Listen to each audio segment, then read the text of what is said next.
Hello, welcome to today's event. And we are so happy to have with us here Elizabeth Hinton, who will be, I think our event is called Law and Order America on Fire. My name is Ann Merchant, and I work with the National Academy of Sciences. And of course, if you've been with us regularly, you'll know something about our events. And I think that what's so great today is that we also have with us one of my colleagues here, Laura Castillo-Page, who will be helping with our introduction. But the first thing that I do want to say that the title of our event came from Elizabeth's book. And so I have been reading this and I have been thoroughly enjoying it. And I want Sachi to put a link down in the chat for those of you who might be interested in it, because it's a fantastic and compelling read. And we're going to be able to hear from Elizabeth directly, which is fantastic. But do get her book if you have a chance. So the other thing that you probably notice is, if you've been tuning into our events on a regular basis, is that I'm here by myself. I am usually on a split screen with Rick Lovert, who is the director of the Science and Entertainment Exchange, which is, of course, the program of the National Academy of Sciences that connects the scientists, engineers, and health professionals to the entertainment industry in Hollywood. So Rick, unfortunately, had a childcare emergency today. So I am going to be doing this solo and on my own. But as I say, I'm just here for the top of the event to do some introductions and to move things along. But of course, one of the things that Rick would always tell everybody is a little bit about the Science and Entertainment Exchange. We have facilitated more than 3,400 technical consultations on major film and television projects, and that includes documentaries. We sometimes consult on video games and even books. So if you are a storyteller and you are interested in connecting with a science professional and you have questions, we can find experts for you. And you can call 1-844-NEED-SCI. You can also email us at theexchange@nas.edu. So those are the two ways that you can get in touch with us. We welcome you doing that. Now, of course, if you're a scientist in our audience, or an engineer, or a medical professional, and you would like to be on the other side, one of the experts that we connect people to, volunteer, raise your hand, also call 844-NEED-SCI or email us, because we would love to be able to put you in our database and claim you as one of our experts. So don't hesitate to do that. The other thing that we want to, of course, always do is to thank our sponsors. These events would not happen without the support of the Howard Hughes Medical Institute. We are very grateful to them for, almost 10 years of sustained support. The Alfred P. Sloan Foundation is another one of our sponsors, of whom we are very proud. We also have funding from the Walt Disney Company, from the John Templeton Foundation, from the Lyda Hill Philanthropies, from DuPont Corteva, and of course, from people such as the members of our audience who will give us individual donations. Those donations go right back into making these events possible. So thank you very much for that. If you saw the slide deck, we always put those names out on our slide deck because we really appreciate the support that we get from all of you. So thank you for that. And of course, Rick always thanks our behind the scenes team. We have Ameche, who's been helping us, Courtney and Jeff and Sachi. You don't always get to see them on camera, but believe me, they are always here in the background, making sure that the events run. So thanks to them as well. But of course, what we want to do right away, as soon as possible, is to hand this over to the people who have something to talk about. Now, the thing that I don't want to forget is that Rick always points out you can ask your questions during the period of time that Elizabeth is actually giving her talk. There's a Q&A box. I think on iPads it's at the top, and on laptops it's at the bottom. You can ask your questions at any time during the event. We'll go ahead and we'll be collecting the questions while Elizabeth is speaking. That's not a problem. Rick often points out that we generally can't get to all the questions, and he usually takes the blame for that. I will continue to blame him if we don't get through all the questions, but we will do our best to get to as many as we possibly can. But of course, to introduce Elizabeth today, as I said, we have Laura Castillo-Page. Now, Laura is, and she's actually relatively new to the Academy. I think she started in June as the Chief Diversity and Inclusion Officer of the National Academies. She reports directly to the presidents, and they wanted that to be the case because from their point of view, they wanted to really signal how important her role is at this institution and their commitment to diversity, equity, and inclusion. Although she is new to the Academy, she comes to us with a deep portfolio of experience in this particular area. So she's new to us, but she's not new to this work. And that's one of the reasons we were very excited to bring her on board. I wanted her to do this because, we always try to get a little bit of context for why we're doing an event, how it relates to the work of the institution. Well, in this case, the most authentic voice we felt was Laura's voice. Not only could she give you some context on the programmatic work that's happening, but also her work specifically.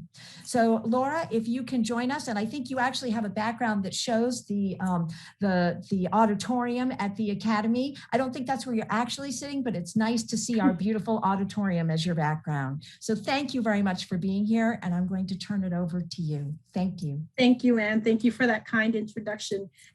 Good afternoon or good evening or good morning, wherever you are, welcome. On behalf of the National Academies of Sciences, Engineering, and Medicine, I am thrilled to be welcoming you to this important exchange event, Law and Order, America on Fire. So when I first learned of the exchange, I thought to myself, what a wonderful initiative that has the capacity to inspire and encourage diversity in STEM, while also working to ensure science is authentically captured on screen. But let me share a personal story most people don't know about me. Given my career path as a social scientist, I actually attended Performing Arts High School in New York City as a theater major and had aspirations to become an actress, but left this dream behind when I entered college because I saw no one like me on TV or in the movies. The only time I saw anyone of Latinx descent, they were either a maid or foreign. I also planned on majoring in science, but again, I had very little encouragement or guidance, and I certainly did not see many females of color portrayed as scientists on screen. Therefore, I pivoted towards the social sciences instead. All this to say that the images and content we project on screen do matter, no matter what our intentions are. It is important to be thoughtful and intentional about what we portray on the screen, because it does matter. So let me pivot and share some of my work that I'm envisioning here at the National Academies. As Anne mentioned, I am the inaugural Chief Diversity and Inclusion Officer here. And the plans that I will share with you do align with initiatives such as this one that help us advance diversity, equity, and inclusion, DEI, in science.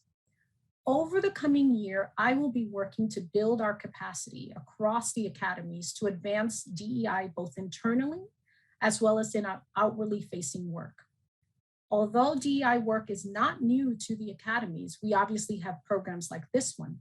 I am establishing a new office that will be a resource for the entire organization. We recognize here at the National Academies that for us to be truly effective, this work requires a comprehensive and cross-cutting approach where we can successfully address the cultural and systemic changes that are necessary to advance equity, diversity, inclusion, and anti-racism.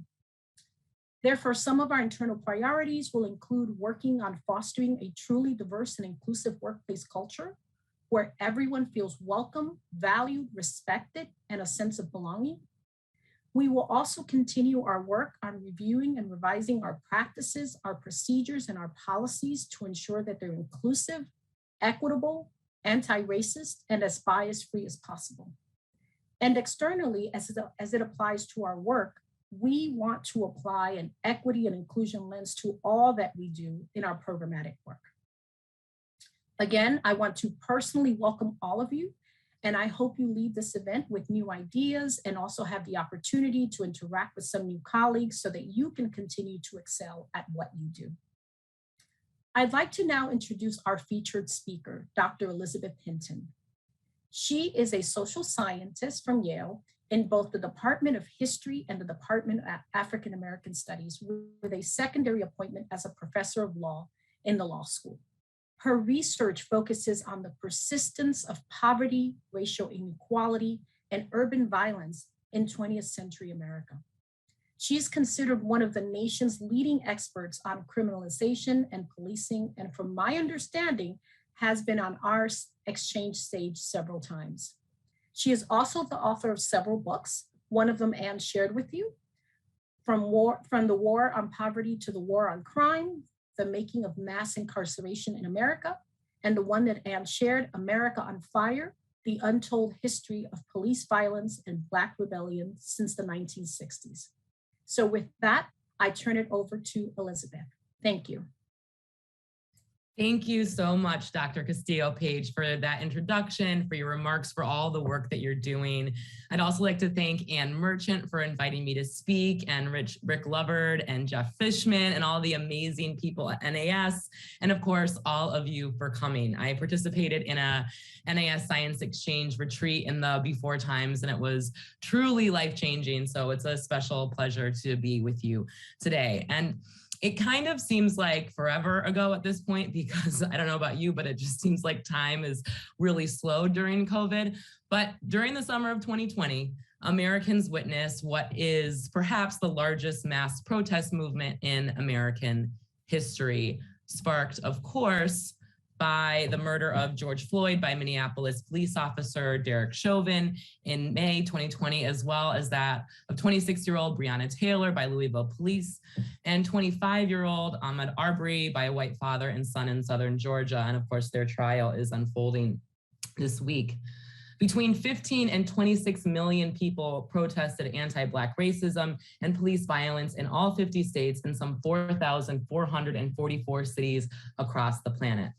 When peaceful protest demanding justice for George Floyd in Minneapolis was met with tear gas and mass arrests on the part of police, residents in turn responded by using the available resources at their disposal, throwing rocks, bricks, bottles, and firebombs at buildings, police precincts, and police cruisers, and by taking goods and food from major retailers such as Target and AutoZone, and then burning those in other institutions like this Arby's to the ground. Police unleashed more tear gas and more rubber bullets on protesters in response, and the National Guard was deployed. In total that summer, despite the fact that the vast majority, or about 96% of the protests, remained entirely peaceful, more than 17,000 National Guardsmen patrolled the protests in American cities in 23 states and Washington, D.C.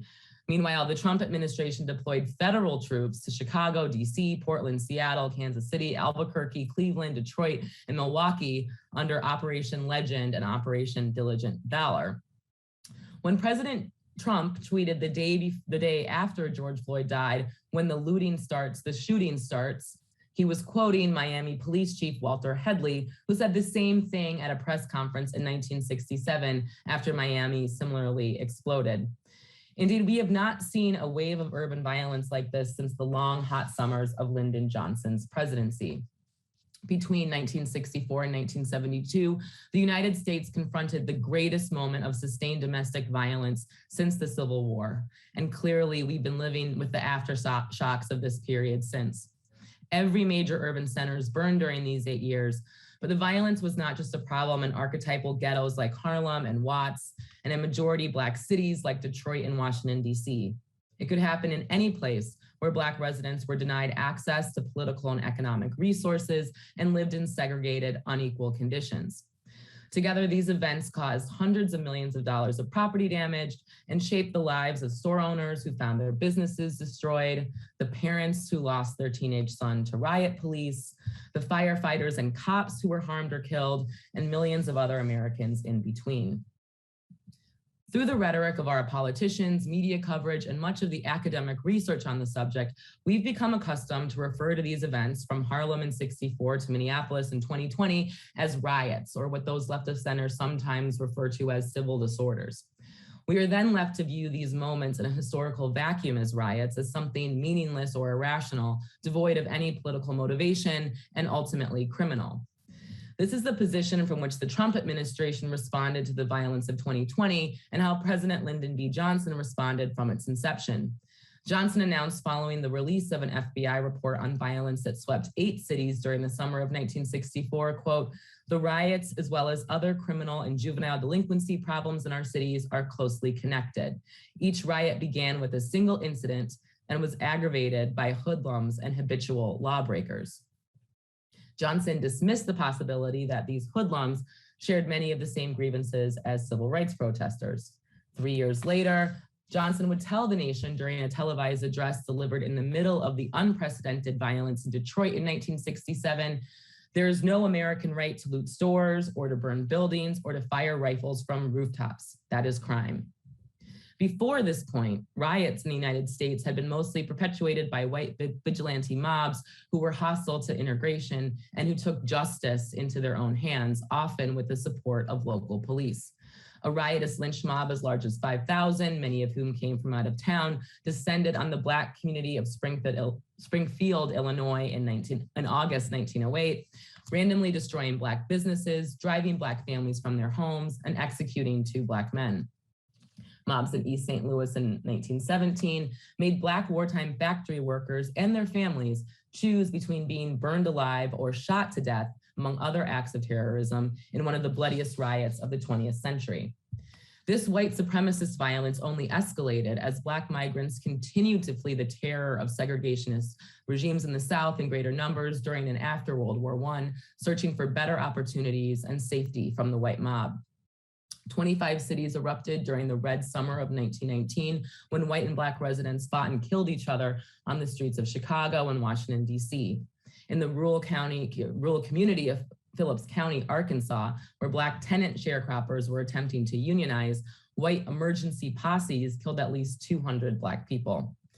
Another 200 would be killed in Tulsa, Oklahoma 2 years later in what is known as the Greenwood Massacre, carried out by 2,000 white men who were deputized to commit various atrocities against Black residents with the full backing of the county government. In fact, we just commemorated the 100-year anniversary of the Tulsa Massacre last May. And race riots, as they were called, spiked again in major cities during World War II.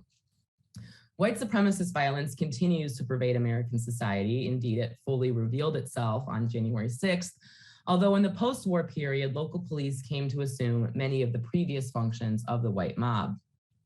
When white people no longer appeared to be the driving force behind rioting in the nation's cities and Black collective violence against exploitative and exclusionary institutions surfaced, rioting became associated with criminality and grounded in intensifying clamor for law and order. As President Johnson and others saw it, rioting and crime were 2 strains of the same disease in Black communities that could only be cured by more police. It was the riffraff of the ghetto who fueled the violence, so the theory went. The criminals, the young, the unskilled, the jobless. They rioted, they burned and looted, seeking momentary thrills to break their tedious lives. Such pathological understandings, never a frame through which authorities understood acts of white terrorism, reinforced a general sense of disorder in urban centers and justified lawmakers' decision to enlist the police to manage that disorder. So a proper account of the violence in the post-civil rights era depends on our ability to interpret it not as a wave of criminality, but as a period of sustained insurgency.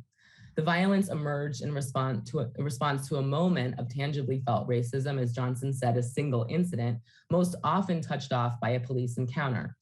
But the tens of thousands of Black Americans who participated in this collective violence were rebelling against past harms, past wrongs, and the systems that preserved unequal conditions over generations. These instinctive community-based rebellions sought concessions from authorities in the areas of employment, housing, education, and law enforcement, and a reordering of the status quo so that Black people would no longer be treated as second-class citizens in their city and in the country. These were the same goals as the civil rights movement more broadly. The violence served as a message to the nation that civil rights reform, an unprecedented war on poverty, and nonviolent direct action tactics were inadequate to solve the problem of racial inequality. Something else was needed. Johnson himself recognized in the same July 1967 speech in Detroit, where he linked rioting with crime and disentangled it from civil rights protests, that, quote, "The only genuine long-range solution for what has happened lies in an attack mounted at every level upon the conditions that breed despair and violence." The president's rhetoric indicated that he favored social programs, but in practice, he increasingly looked to law enforcement as a short-term solution to manage the manifestations of these conditions as they appeared through rioting and crime. Other liberals joined Johnson in the shift through the second half of the 1960s as the rebellions increased in intensity, alongside the rollout of civil rights legislation and new job training, remedial education, and community action programs, wondering if perhaps the social welfare intervention had gone too far. Viewed as riots, as criminal acts that could only be controlled with more police, Johnson and other authorities never seriously questioned the way the war on crime, launched 1 year after the war on poverty, may have also been culpable for the violence. Instead, they embraced the expansion of American law enforcement as the best strategy to handle race relations moving forward.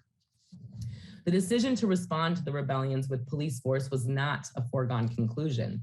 Johnson's own Advisory Commission on Civil Disorders, known popularly as the Kerner Commission, offered a promising but unpursued alternative to the escalation of policing and incarceration.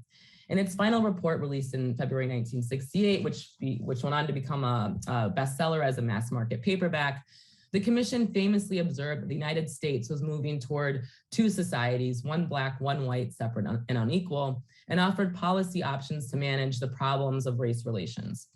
It recommended the creation of 2 million jobs for low-income Americans, continued federal intervention to ensure school desegregation, year-round schooling for low-income youth, the construction of hundreds of thousands of public housing units, and a guaranteed minimum income. As the commission warned federal policymakers and the nation, absent this massive infusion of public resources promoting greater access to political and economic institutions, quote, sufficient to make a dramatic, visible impact on life in the urban ghetto, a rising proportion of Negroes in disadvantaged city areas might come to look upon the deprivation and segregation they suffer as proper justification to engage in large-scale violence, followed by white retaliation. The Kerner Commission's grim forecast came to fruition almost immediately and continues to shape American life. Federal policymakers did not heed the warnings of the Kerner Commission or take seriously what residents told elected officials, newspaper reporters, and researchers about how rebellion could be prevented in the future. Nor did authorities take the persistence of rebellion as an indication that the strategy of increasing state surveillance and militarizing crime control forces in Black communities had inflamed the violence that officials wanted to prevent. Instead, the Johnson administration developed a new national law enforcement program to target Black communities that appeared vulnerable to rioting in the future. When faced with alternatives, lawmakers pursued a punitive path that advanced racial injustice. The rebellions appeared most threatening in the summer of 1967 and in the aftermath of the assassination of Martin Luther King Jr. in April 1968. Our memory of these incidents largely stops there, but the rebellions endured for years to come. In fact, between May 1968 and December 1972, at least 960 segregated Black communities across the United States witnessed 1,949 separate uprisings, the vast majority in mid-sized and smaller cities that journalists and scholars tend to overlook. Through these 4 years, nearly 40,000 people were arrested, more than 10,000 were injured, and at least 220 people died. 1967 was only a prelude. Most of the violent encounters involving Black residents during this period began in response to the policing of ordinary everyday activity. They happened when police broke up community gatherings or when police intervened in matters that could be resolved internally, like disputes among friends and family. They happened when police enforced laws that would almost never be applied in white neighborhoods, like gathering in groups of a certain size or acting like a suspicious person. And likewise, they happened when police failed to extend to residents of color the common courtesies afforded to whites, like allowing white teenagers to drink in a park, but arresting Black teenagers for the same behavior. If they would just leave us alone, there would be no trouble, said a Black teenage boy who threw rocks in Decatur, Illinois during an uprising in August 1969. His solution was a straightforward reaction to an obvious issue. Rebellion was always possible when ordinary life was policed and policed violently, and often the mere sight of police, who could potentially arrest, beat, or even kill you, was enough to prompt a violent response. Multiple occasions of seemingly arbitrary or unnecessarily aggressive police interventions accumulated into frustration and set off preemptive violent reactions. So this is what I call the cycle, the recurring pattern of over-policing and rebellion, of police violence and community violence that helped define life in segregated low-income communities of color in the late 1960s and early 1970s. And it was especially in secondary cities like Decatur and Ashbury Park that the war on crime unfolded in the most lasting and influential ways, helping entrench racial inequality and putting this nation on the path to mass incarceration. The rock throwing, fire setting, and window breaking that emerged in nearly 1,000 Black communities during this largely forgotten window occurred after President Johnson signed the Omnibus Crime Control and Safe Streets Act into law. Johnson had called the war on crime in March 1965, beginning an unprecedented investment into local law enforcement that was prompted in large part by the continued problem of Black rebellion. As Americans fought the Vietnam War, federal policymakers ramped up police operations on the home front to battle political radicalism and rebellion, creating a pipeline to deliver surplus Army weapons and technologies to local law enforcement. City officials took advantage of this freshly available federal resource to control Black neighborhoods. The federal allocation for local police forces went from nothing in 1964 to $10 million in 1965, $20.6 million in 1966, $63 million in 1968, $100 million in 1969, and $300 million in 1970. That's a near 3,000% increase in 5 years.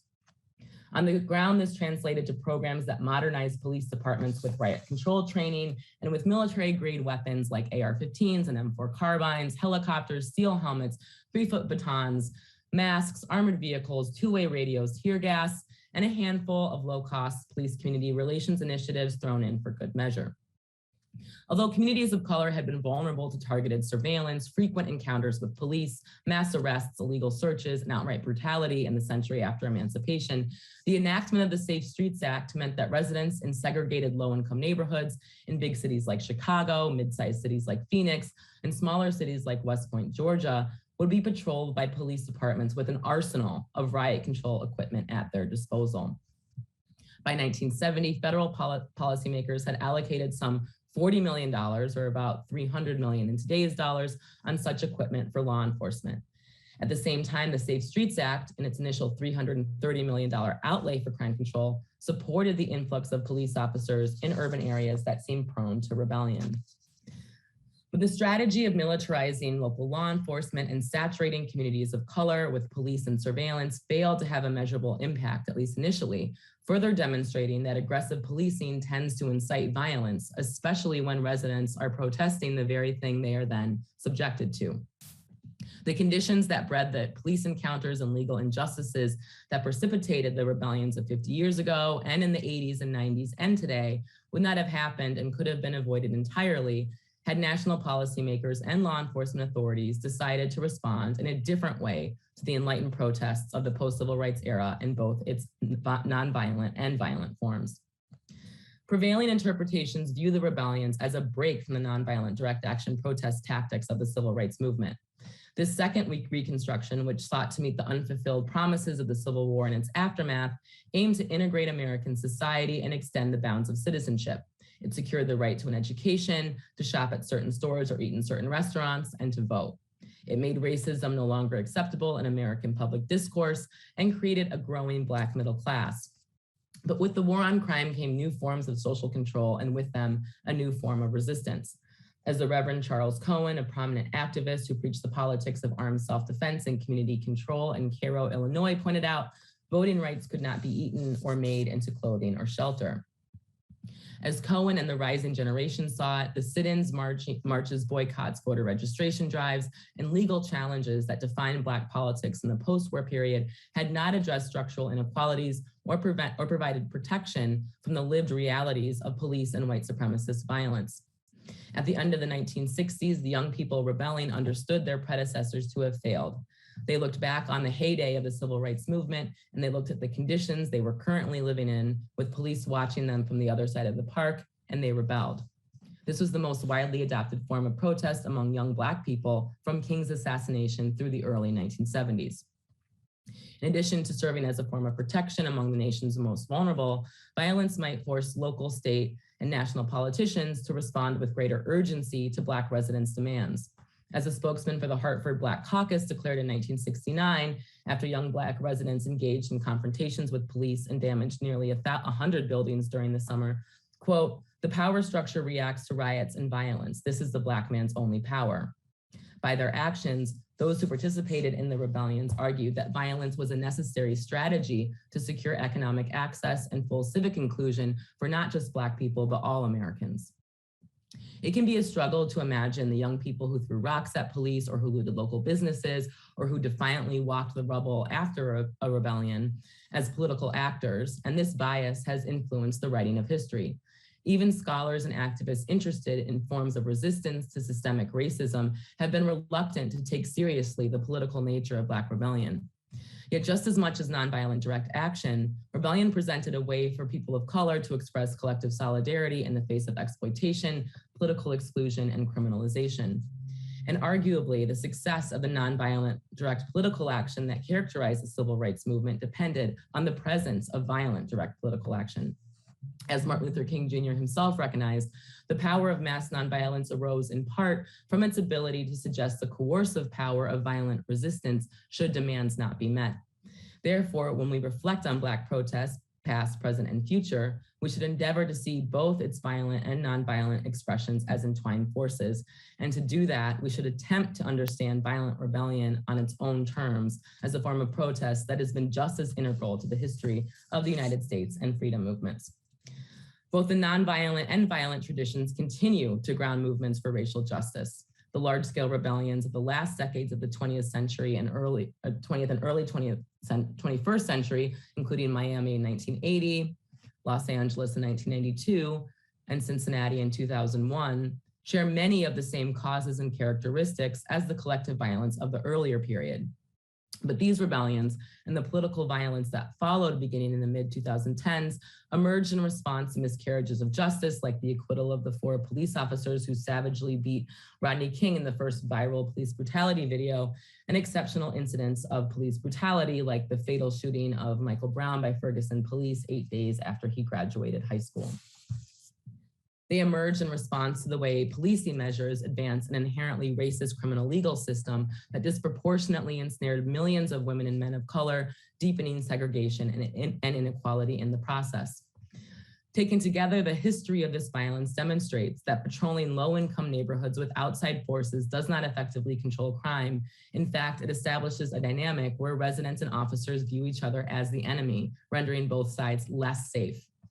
Had policymakers and officials at all levels of government taken the rebellions as an opportunity to seriously listen to residents' demands, contend with underlying socioeconomic causes that Johnson's own Kerner Commission identified, and reconsider the purpose and function of police, the negative consequences of the punitive approach to urban problems might have been avoided entirely. The most important lesson from the rebellions, that police violence precipitates community violence, escaped policymakers and the scholars they consulted. Instead, led by the national government, authorities further criminalized entire communities where unrest materialized for the remainder of the 20th century and still today, allocating billions of taxpayer dollars into the wars on crime and drugs and mass incarceration that represent not only gross violations of civil liberties, but are arguably the biggest domestic policy failures in the history of the United States. The murder of George Floyd is a legacy of this policy path sustained over 5 decades.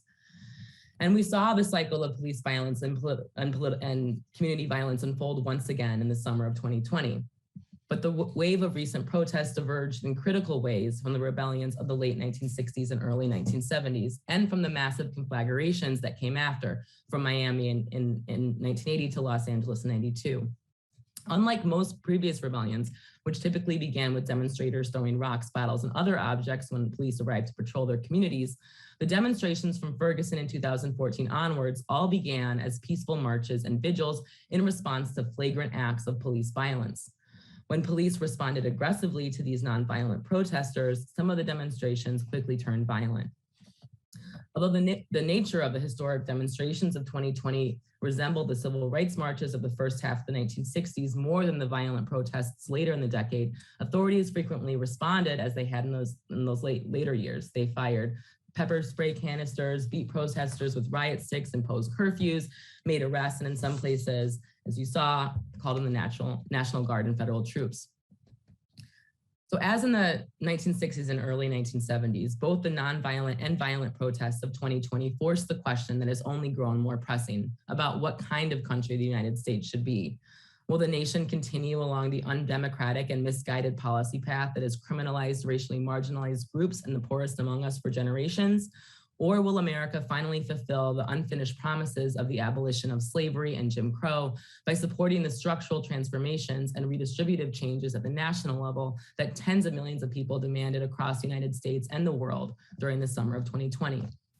As in the era of rebellion in the 1960s and early 1970s, liberal and conservative policymakers alike are today championing law enforcement over supporting vital social programs in neighborhoods where schools are underfunded, where community centers and after-school programs for children are being closed, where public parks are not maintained, and where the water is not safe to drink.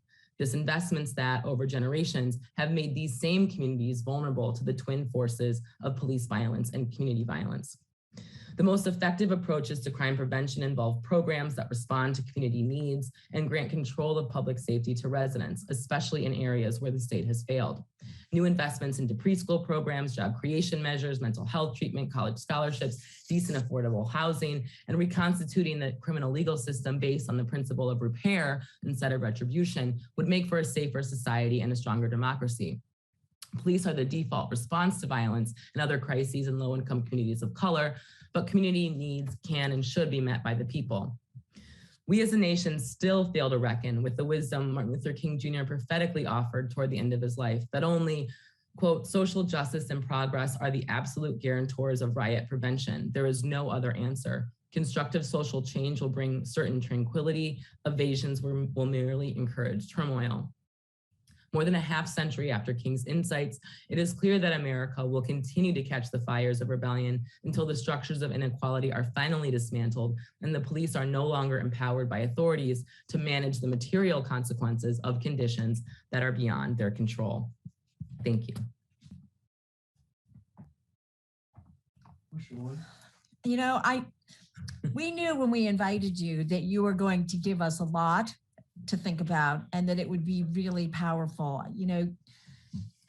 And I told you I've been reading your book, and boy, hearing from you directly is amazing. So we do have questions, and there are a few of them that are focused on sort of training and militarization of police. So Tasha asks, how can we demilitarize police departments? Once an organization comes to rely on weapons and equipment, it seems to be difficult to wean them off of them. And so I think that this kind of goes into another question about training our police, and if you give them that military kind of training, what are some of the ways that we need to look at that? So at the most basic level, you know, we can simply take the weapons away. I mean, in part, you know, this is tied to kind of the larger Cold War, you know, weapons making and war making industry, where, you know, all these new technologies of destruction are created and then get filtered from, you know, the troops to local police departments. And so, you know, we can end the transfer of surplus military weapons to local police. We can train police in other avenues to de-escalate situations outside of using weapons. I mean, you know, some police departments like in Ithaca are no longer bringing their guns to traffic stops. They're, you know, in most police work, these kinds of weapons are not necessary. But so many of these problems, I mean, as the Kerner Commission pointed out, you know, extend far beyond the police. And so, you know, I don't think that, and the problems run so deep that it's going to be impossible to simply train our way out of it, even though that's often the kind of default response on the part of politicians. Well, we need more training, we need better police community relations, we need better weapons or better technologies like body cams. And all this does is continue to invest in more weapons and more technologies for police. It doesn't end up solving the root problems. Yeah. And so what do you make of this, you know, this defund the police sort of narrative? How does this square with some of what you're telling us? So, you know, in many ways, we could think of defund the police as a call that many of the communities rebelling in the late 60s and early 70s made, and that the Kerner Commission suggested. I mean, I think of it as allocating resources outside of police that can deal with in a robust and meaningful way the problems that lead to crime and social harm and violence in communities. So it's about a kind of different mode of governance where police in many cities will no longer occupy more than half city budgets. It's about saying, these public safety models have failed, and if we give people jobs and we give people greater educational opportunities and we give people decent housing, this in itself is a really enlightened crime prevention strategy. And it's not, it may sound pie in the sky, but again, and I'm going to keep coming back to this. I mean, that Kerner Commission report, this is a presidential task force that more than 50 years ago at the height of this violence really said, look, if we want to deal with this meaningfully, we've got to go beyond the police, and we need to actually invest resources in under-resourced communities.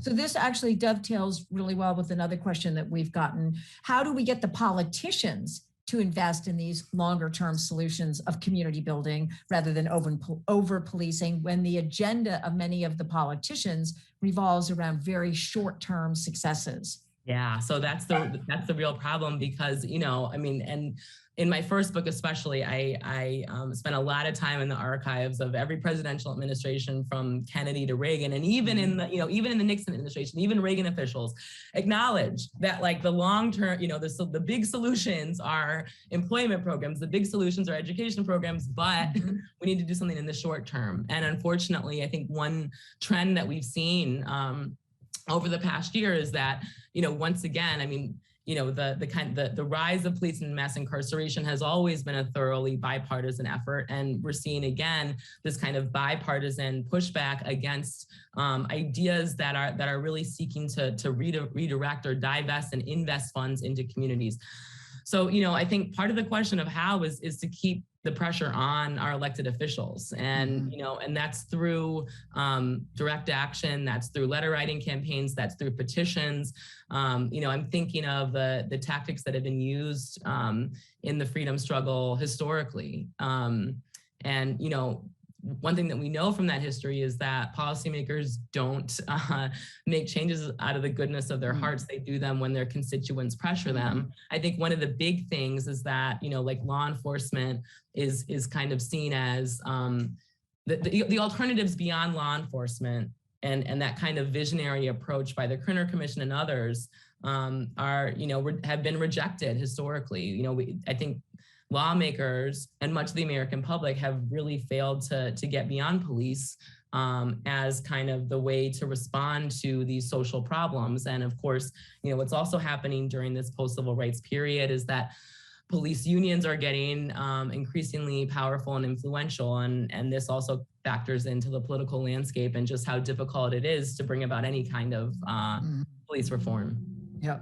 So then, there's another question that sort of came in as you were talking about the demilitarization of the police, asking, could there actually be dangerous implications or consequences to doing some of what you've suggested? Is there, while there might be good that comes of this, is there also the flip side where we might see some unintended dangerous consequences? Yeah. So, I think, either way, we see unintended dangerous consequences. I mean, one of the things that the body of my research really shows in looking at the development of federal policies over time, federal crime control policies over time, is that we know that in the most vulnerable communities especially, the expansion of police and surveillance and certainly incarceration has not adequately dealt with the problems of gun violence, has not kept many of our most vulnerable communities safe. I mean, as I said in the talk, this should be seen, especially given the hundreds of billions of dollars that have been spent, as a huge domestic policy failure, especially when we know that community-based alternatives are far more cost effective. So I think, they're both risky but in a certain sense, but the more police, the surveillance, the incarceration policy path has already been tried. It's been tried for 50 years. It hasn't worked. And I think, and that's what 2020 was about. Now is the time. That's what defund the police is really about. Now is the time to try something else because this has failed. Mm-hmm. And of course, somebody else in the Q&A has asked about this phrase, defund the police, that, is this a losing narrative? And is this likely to ensure that the conservative candidates will be elected because there's so much polarization around this term? And if you have to explain what it really means, is it too late? So and I know that Kathleen Hall Jameson, who is a scholar in communications, has said, words and phrases matter. And sometimes you end up being a little stuck with a word or a phrase that has started. So do you see that phrase as being problematic at this point? Yeah, I think it's a really, I think it's an unfortunate phrase when really, at least the way that I read it, what people are talking about is a different kind of set of investments, a different kind of governance that isn't premised on in low-income communities of color, right? Where these kind of policing strategies are kind of the foundational logics of policing, that this is no longer acceptable. Mm-hmm. And, I think about it as, I think a better way to think about it is in the positive instead of in the negative. And that is like investing resources in other programs outside of law enforcement. And so I think, part of the problem is that it is rooted in this kind of negative connotation with police when we don't even need to go there. Mm. Let's just think about investing in other kinds of programs and trying a kind of crime prevention program that's rooted in social programs rather than punitive ones. Mm-hmm. So, it was based on the answer to the question that you gave when somebody had asked about, how do we get the politicians to react to this because they have their own interests in the short term to serve. So we've had a related kind of follow-up question that has come in from Garth, who lives in Virginia and is despairing over what he thought would have been a transformative change from the summer of 2020. But now with the governor's race having gone in a direction that doesn't look quite as hopeful, he wonders if there's any advice on how to educate voters better. And, because for people to urge their policymakers to do the thing that is probably better policy, how do you first educate the voters to be able to know what they should be urging their policymakers to do?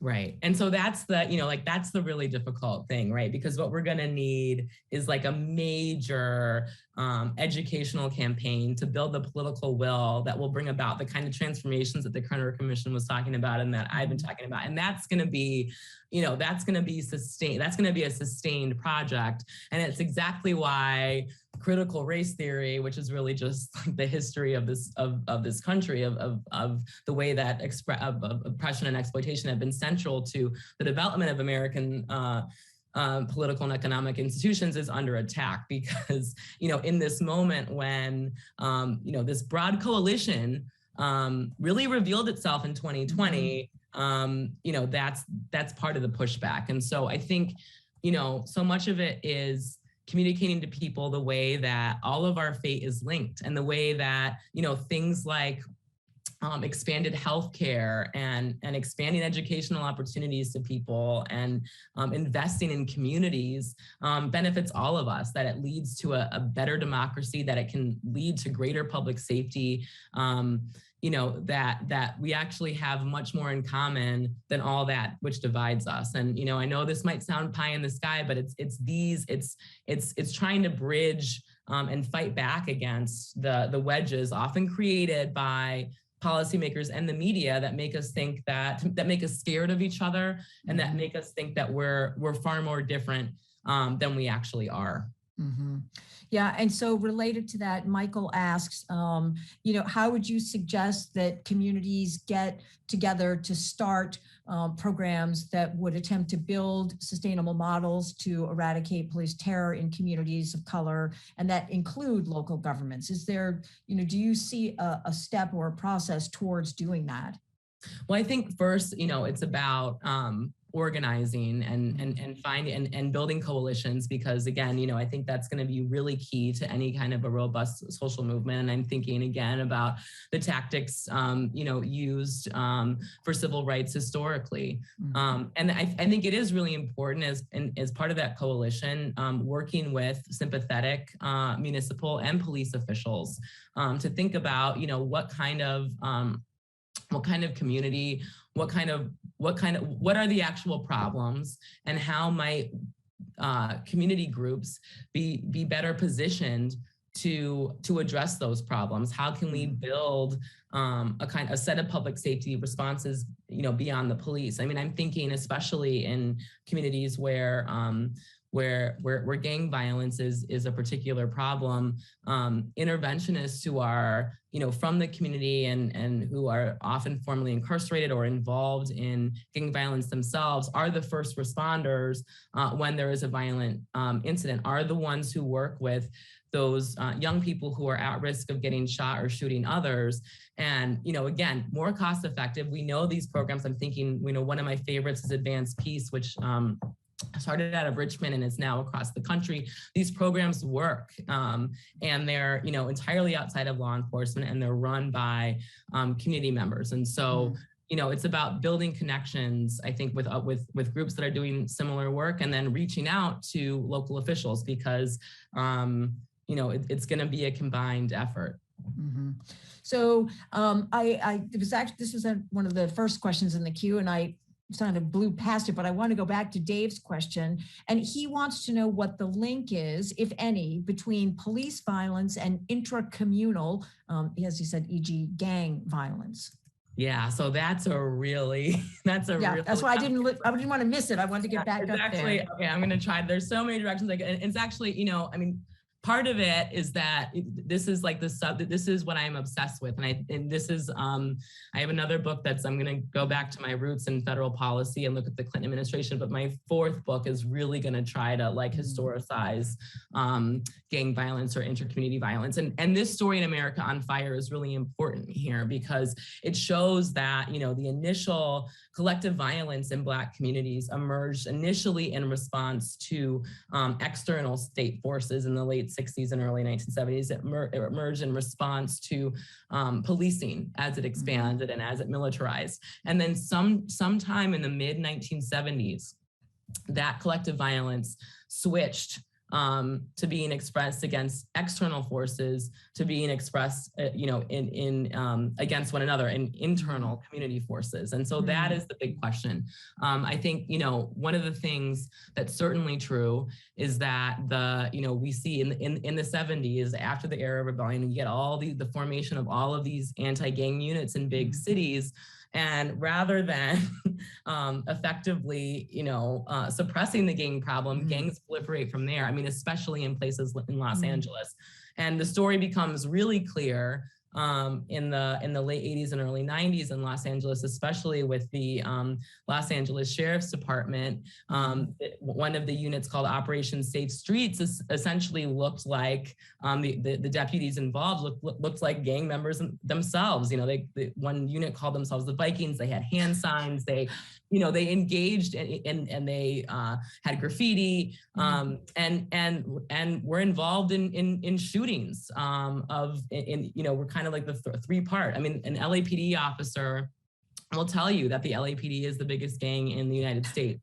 And of course, this is happening in a moment when, in the 70s and 80s, social welfare resources are continuing to be disinvested from communities. And, you get the onset of crack and underground economies. There's so much to talk about. Look for my fourth book. But this is a really important question that is really difficult to get at. Yep. So we also have a question that relates to, you've given us this story about the war on crime, but Larry asks, how did the government use the war on drugs, and you sort of alluded to this a little bit, to also target minority communities? Yeah. So, in some ways, the war on drugs was a continuation of the same objectives of the war on crime. And one of the reasons that Nixon and Reagan both focused on drugs is because it gave the federal government jurisdiction in local law enforcement matters that they might not otherwise. And, of course, under the war on drugs, this led to, a continued expansion of policing and arresting people under broken windows policing. The idea that certain groups are latently criminal or certainly involved in the drug trade, and therefore, if you arrest them for jaywalking or some other really minor crime, that you would be preventing a drug transaction in the future. So in many ways, the programs that we see emerging in the 60s and 70s kind of explode. They're on steroids during the war on drugs. Some of the decoy, the SWAT operations that we saw, that might lead to mass arrests in the hundreds in the early 70s were leading by the 1980s to mass arrests in the thousands. And of course, this helped fuel, although it is not singularly responsible, but the skyrocketing in American prison populations in the 80s and 90s. Yeah, and that's a great lead-in actually for this question. And how do you believe that the existing incarceration levels of people of color and the poor should be addressed? Now, that's a really big question. So I don't know if there's a quick or easy answer to this, but that's what you've been asked. Yeah. So, ending the war on drugs itself and releasing, if all of the nonviolent drug offenders were released today, the U.S. would still be home to the largest prison system on the planet. So much of the fact that we are a mass incarceration society has to do with how we punish people and the way that we punish people so harshly. Part of it too is it's related to the conversation we've been having about policing. It's thinking about how we can respond to social problems in ways outside of incarcerating people. Like, mass incarceration coincides with the closure of many mental health facilities. Is there a way that we can provide people with other resources they need? The decision to treat drug abuse as a criminal rather than a public health issue was kind of in play during the Nixon administration in the 70s and was decided really during the 80s by Ronald Reagan. And we should, and we're beginning to, with the opioid crisis now, think about how we can respond to drug abuse with public health institutions. And so, there are many ways that we can think about no longer warehousing people for petty crimes or sentencing people for sentences that far outweigh their charges, and promoting a different kind, thinking about a different way that we could deal with people who commit acts of social harm. Again, as I said in the talk, based on a principle of repair and rehabilitation, which is, the myth of corrections rather than retribution and locking people up and throwing away the key. Yeah. And I think we're probably going to have to end actually on that more relatively positive note, because I think that, certainly I've taken from your book some positive notes, and I'm looking forward to your fourth book. So I'm glad to know that there's another one coming. And so thank you so much for this, Elizabeth. We did not get to all the questions. It is Rick's fault. It is Rick's fault. And so we appreciate all of you being here with us today and asking all of these really good questions. And I apologize because there were some other really good ones in the Q&A, and I'm sorry that we didn't get to all of them. But when Elizabeth's fourth book comes out, we're going to get her back, and then we can ask her more questions. In the meantime, please look for the invitation. Sachi will get it out for next week's event, and that will feature a member of the Academy, David Relman, and it is on the mysteries of the Havana Syndrome. And David will be in conversation with another David Gray, who is a writer, producer, showrunner, and that promises to be a very intriguing and interesting conversation. And we'll see how much David Relman can tell us. I know some of it is classified, but he'll be able to fill in a lot of the blanks because we've read a lot of this in the media, but he's got a lot of good science behind it. So look for the invitation, and we hope we see you next week when Rick will also be back. Thank you.